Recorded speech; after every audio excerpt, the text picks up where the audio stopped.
In the 1990s, shrimp farming spread across many coastal areas all over tropical Asia.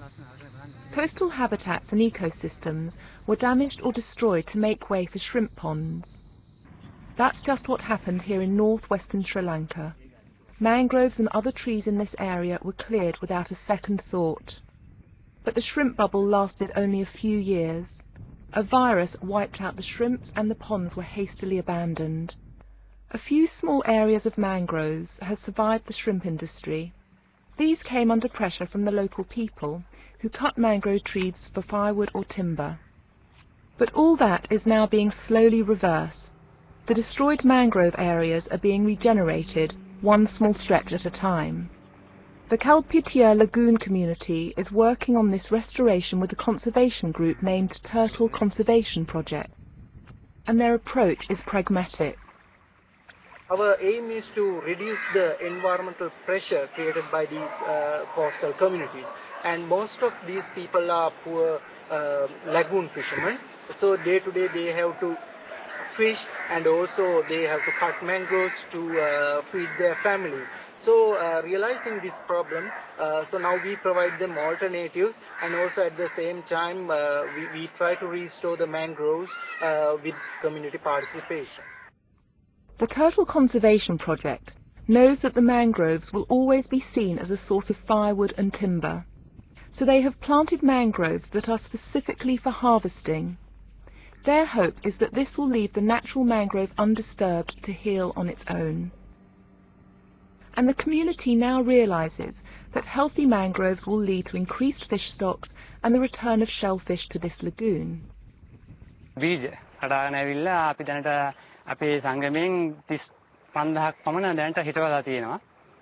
ඒක නිසා අපි කල්පනා කරුවා මේක ගමට හොඳයි. ඒ වගේ මේ ඉදිරි අනාගතයේදී මත්ස්‍ය නිෂ්පාදනය මම හිතන්නේ ගොඩක් වැඩි දියුණු වෙනවා මේකෙන්.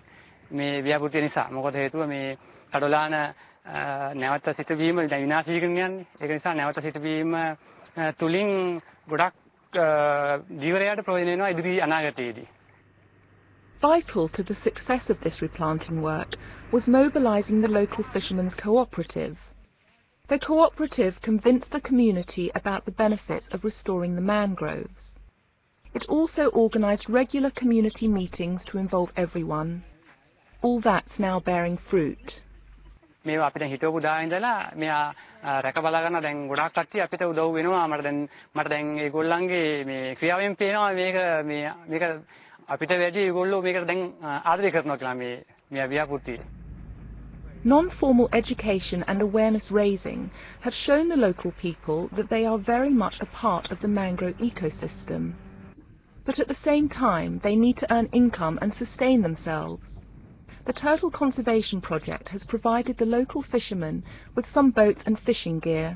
Others have been trained in making batik fabric and palm tree products. These incomes are supplemented by the wages paid for replanting mangroves. ඒගොල්ලෝ දියුණු වෙනවා කියන එකත් අපට සහයෝගයක්. දියුණු වෙලා මේ හොඳ මිනිස්සු වශයෙන් ඉන්නවා කියන එකත් අපේ ආයතනයේ සහයෝගයක් වශයෙන් අපි දකිනවා. ඒ වගේම වඳ වේගන යන කඩලාන විනාශ කරන එක වැළකෙනවා අපි දෙන ආධාර මගින්. After a few years, there is evidence that it is indeed possible to rehabilitate mangroves while allowing local people some selective harvesting. This holds a valuable lesson for other areas in Sri Lanka where mangroves are under tremendous pressure. Actually, now our idea is to make people realize that if they use the mangrove community in sustainable manner, then they can actually use it forever. It's often not realistic to fully remove population and livelihood pressures acting on mangroves. But as we've seen here, it's possible for us to coexist, ensuring that the mangroves last forever.